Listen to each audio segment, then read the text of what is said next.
যারা এনসিসি গঠনের বিপক্ষে তারা ফ্যাসিবাদী কাঠামোয় থেকে যেতে চান, বললেন নাহিদ ইসলাম।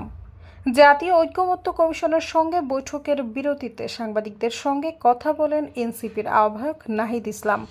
জাতীয় নাগরিক পার্টির আহ্বায়ক নাহিদ ইসলাম বলেন, কয়েকটি রাজনৈতিক দল জাতীয় সাংবিধানিক কাউন্সিল গঠনের বিপক্ষে মতামত দিয়েছে। আমরা বলতে চাই, যারা এনসিসি গঠনের বিপক্ষে তারা মূলত ফ্যাসিবাদী কাঠামোয় থেকে যেতে চান। জাতীয় নাগরিক পার্টির অবস্থান তুলে ধরে নাহিদ ইসলাম বলেন, তার দল এনসিসি গঠনের প্রস্তাবকে সমর্থন জানায়, তবে গঠনের প্রক্রিয়া নিয়ে তাদের দ্বিমত রয়েছে।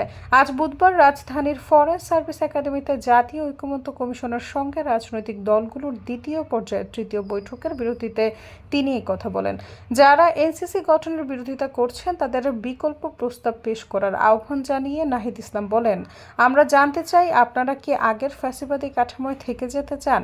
মানবাধিকার কমিশন থাকার পরও বিগত 16 বছরে তারা কোনো কথা বলেনি। দুদক ও নির্বাচন কমিশন তাদের কার্যক্রমে বিশ্বাসযোগ্যতা হারায়, কারণ তারা একটি দল ও ব্যক্তির আজ্ঞাবহে পরিণত হয়েছিল। এনসিসির এই নেতা জুলাই গণ অভ্যুত্থানের প্রতি শ্রদ্ধা জানিয়ে রাজনৈতিক দলগুলোকে এনসিসি গঠনের বিষয়ে মতামত দেওয়ার আহ্বান জানান। সৈয়দা ফারিয়া, সমযোগ।